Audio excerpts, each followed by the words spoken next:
నమస్తే, నేను కిషోర్ కుమార్. ఈ వీడియో మీరు మొదటిసారి మన ఛానల్లో చూస్తున్నట్లయితే దయచేసి ఈ ఛానల్ని సబ్స్క్రైబ్ చేయండి.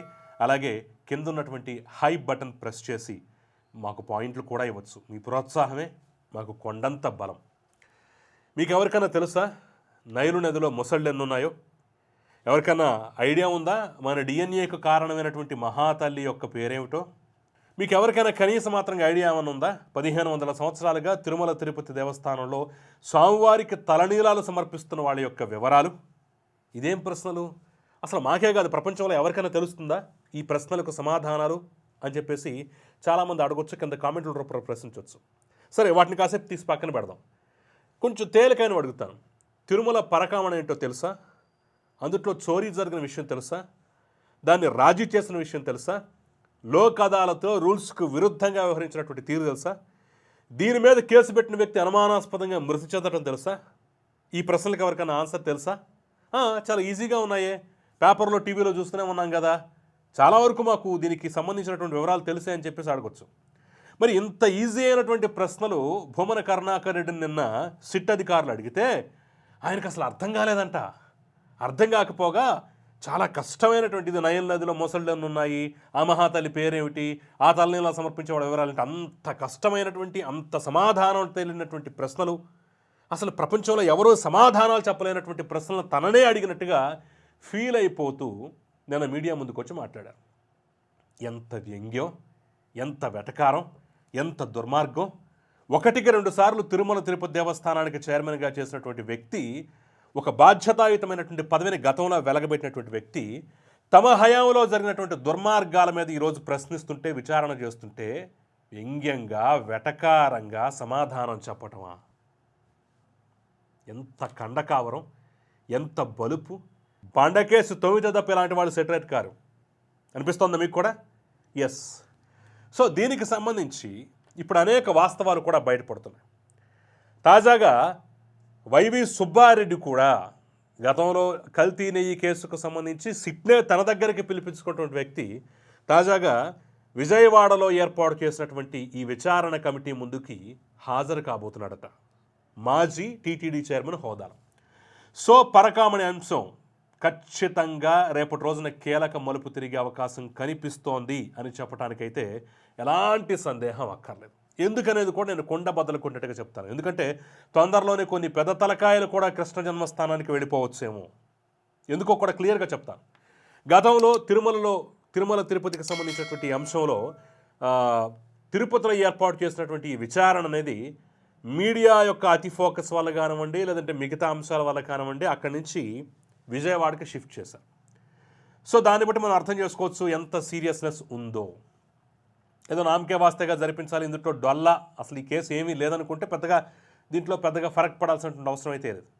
కానీ తిరుపతి నుంచి విచారణను విజయవాడకు మార్చారంటేనే ఏదో గట్టిగానే ప్లాన్ చేస్తున్నట్టుగానే అనిపిస్తోంది, అర్థం చేసుకోవాలి. అదేవిధంగా నిన్న భూమన కరుణాకర్ రెడ్డిని, ఈరోజు వైవి సుబ్బారెడ్డిని పిలుస్తున్నారు, విచారణకు రావాలని చెప్పేసి గట్టిగా ఆదేశిస్తున్నారు అంటే ఖచ్చితంగా కేసు తీవ్రత బలంగా ఉన్నట్టే లెక్క. ఎందుకు బలంగా ఉందయ్యా అంటే, మీరు జస్ట్ నేను చెప్పేటటువంటి ఈ అంశాన్ని ఒక ఆర్డర్లో ఫాలో అయితే క్లియర్గా మీకే అర్థమైపోతుంది. సో ఇందుట్లో ముఖ్య పాత్రధారులుగా 2 ఉన్నారు. అవునన్నా కాదన్న ముఖ్య పాత్రధారులు 2. ఎవరయ్యా అంటే, పాత్రధారి నెంబర్ 1 వైవి సుబ్బారెడ్డి, పాత్రధారి నెంబర్ 2 భూమన కరుణాకర్ రెడ్డి. పాత్రధారి నెంబర్ 1 2019 జూన్ నుంచి 2023 ఆగస్టు 8 వరకు టీటీడీకి సంబంధించినటువంటి చైర్మన్గా ఉన్నారు. పాత్రధారి నెంబర్ 2 2023 ఆగస్టు 10 నుంచి వైసీపీ గవర్నమెంట్ దిగిపోయేంత వరకు ఆయనే చైర్మన్గా ఉన్నారు.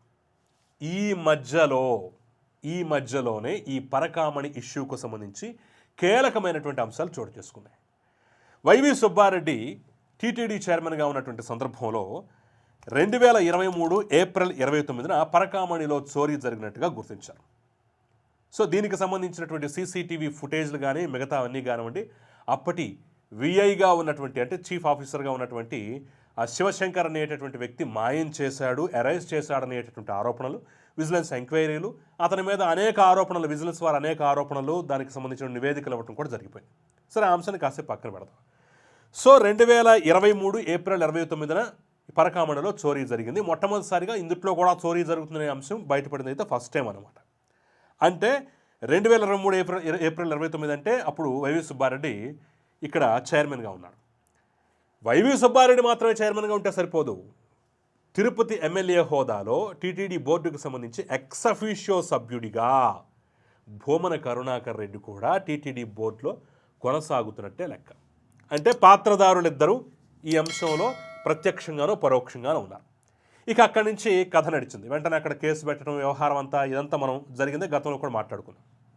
ఆ క్రమంలోనే ఎవరైతే దొంగతనం చేశారో రవికుమార్ అనేటువంటి వ్యక్తి, అతని భార్య మొత్తానికి కాళ్ళ వేళ్లా పడి అనేక మంది కాళ్ళు చేతులు పట్టుకొని రాజీ చేసుకుంటాం, మాకు 7 రకాలైనటువంటి ఆస్తులున్నాయి, 7 చోట్ల ఆస్తులున్నాయి, వీటన్నింటినీ మేము తిరుమల తిరుపతి స్వామివారికి ఇచ్చేస్తాము, ఇవి తీసుకొని మమ్మల్ని వదిలేయండి అని చెప్పేసి కాళ్ళ వెళ్ళపడ్డారు.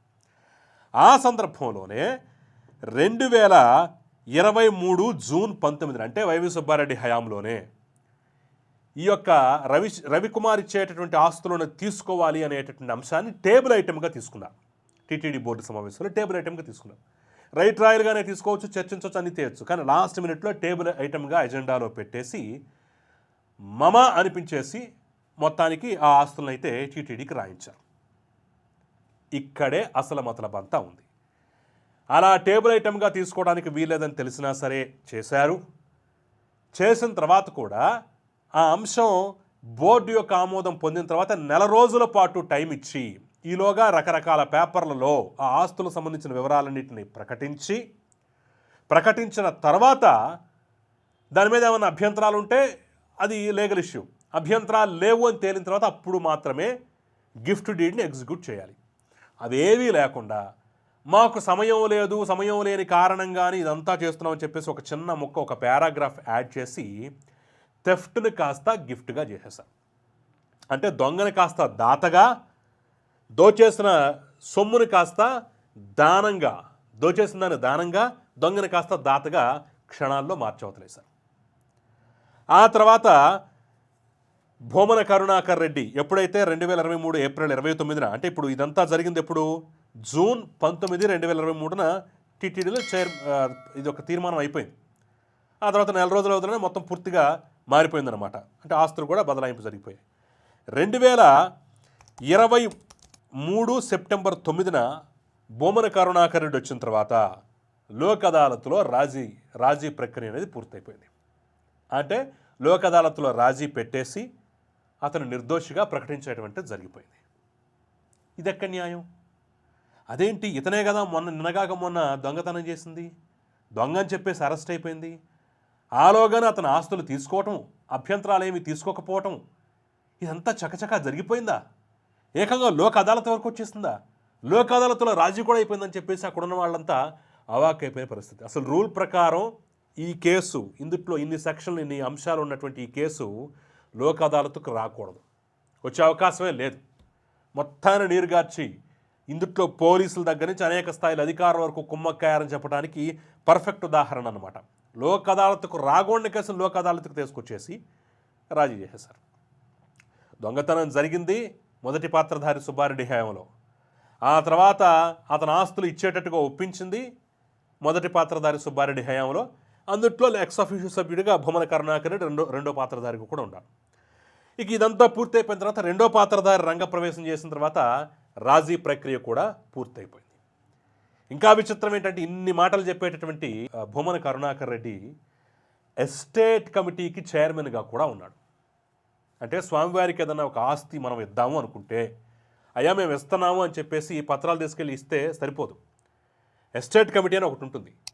వాళ్ళు పత్రికా ప్రకటనలు కానీ, మిగతా వివరాలు కానీ, లీగల్ ఒపీనియన్ ఇవన్నీ తీసుకున్న తర్వాత అసలు ఆస్తి ఉందేనా కాదా, సక్రమంగా సంపాదించాడా లేదా, దీంట్లో ఏమైనా మతలబులు ఏమైనా ఉన్నాయి, ఇన్ని అంశాలను కూలంకషంగా పరిశీలించి చర్చించి లోతుగా దర్యాప్తు చేసి ఆ తర్వాత అంతా క్లియర్ అయింది, మొత్తం బాగుంది అనుకుంటే అప్పుడు మాత్రమే క్లియరెన్స్ ఇచ్చి వాటిని స్వామివారి పరం చేస్తారు.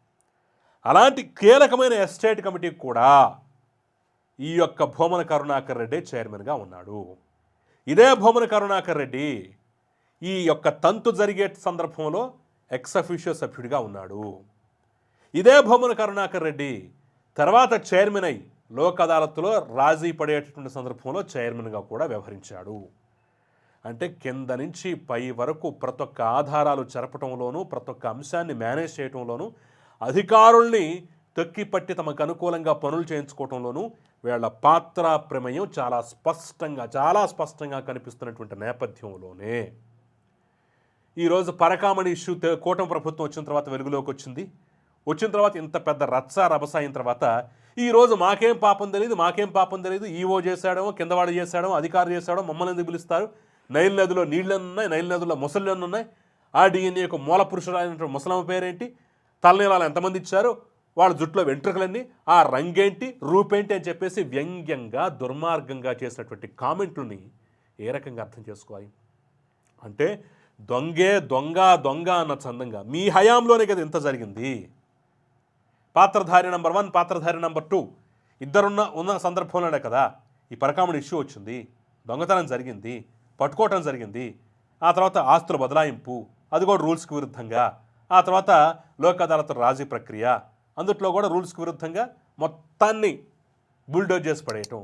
మరి ఇన్ని అంశాలు డేట్లతో సహా కళ్ళ ముందు కనిపిస్తుంటే మిమ్మల్ని పిలవటమే తప్ప, మిమ్మల్ని ప్రశ్నించడమే తప్ప, ఇది ఎక్కడ న్యాయం? ఇంత వ్యంగ్యానికి, ఇంత వెటకారానికి ఖచ్చితంగా మూల్యం చెల్లించుకోక తప్పని పరిస్థితులు కూడా రేపటి రోజున రావచ్చు. ఎందుకంటే క్లియర్గా అర్థమైపోతుంది పరకామణి కేసు అంత ఈజీగా వదిలిపోయేటటువంటి పరిస్థితి అయితే కనిపించట్లేదు. ఏదో ఒక పెద్ద తలకాయని తొందరలోనే లోపలేసే అవకాశం అయితే కనిపిస్తోంది. ఈరోజే త్రుటిలో తప్పింది ఒక అంశం. ఇలాగే లెక్కర్ కేసులో కూడా ఎగిరినటువంటి ధనుంజయ రెడ్డి, కృష్ణమోహన్ రెడ్డి, గోవిందప్ప బాలాజీ స్వల్ప ఊరట తీసుకొని రేపు డిసెంబర్ 10-15 వరకు రిలీఫ్ తీసుకున్నారన్నమాట. సుప్రీంకోర్టు దీనికి వీళ్ళు మరి బెయిల్ రద్దు చేశారు, హైకోర్టు వారు రద్దు చేశారు. దీని మీద మీరు మాకు న్యాయం చేయండి, మాకు బెయిల్ ఇప్పించండి అని చెప్పి సుప్రీంకోర్టుకు పెడితే దాని మీద మీరు కౌంటర్ దాఖలు చేయండి అని చెప్పేసి టైం ఇచ్చింది. అంటే ఈరోజు లొంగిపోవాల్సింది. సరే, లొంగిపోవడానికి ఒక 10 రోజులు వాయిదా వేస్తాం, ఆలోగా న్యాయపరమైనటువంటి ప్రక్రియ పూర్తి చేసుకోండి అని చెప్పేసి అయితే టైం ఇచ్చింది. మరో 10 రోజులు కాదు, 15 రోజులు, 15 రోజులు కాదు, 20 రోజులు, ఆ తర్వాత అయినా సరే ఖచ్చితంగా అందుట్లో లెక్కర్ కేసులో వాళ్ళకి ఎదురు దెబ్బ తగలటం ఖాయం, పరకామణి కేసులో మీకు ఎదురు దెబ్బ తగలటం కూడా ఖాయం. స్వామివారితో పెట్టుకున్నటువంటి ఎవ్వరూ అంత తేలిగ్గా బయటపడలేరనేటటువంటి అంశం ఈ సంఘటనల ద్వారా, ఈ అంశం ద్వారా ఖచ్చితంగా రుజువవుతుందని చెప్పేసి అయితే భానుప్రకాష్ లాంటి వాళ్ళు కానివ్వండి, మిగిలినటువంటి తిరుమల తిరుపతి స్వామివారి భక్తులు కానివ్వండి, పెద్ద ఎత్తున వాళ్ళు గట్టిగా డిమాండ్ చేస్తున్న పరిస్థితి, గట్టిగా నిలదీస్తున్నటువంటి పరిస్థితి కనిపిస్తోంది. చూద్దాం ఏం జరగబోతుందో.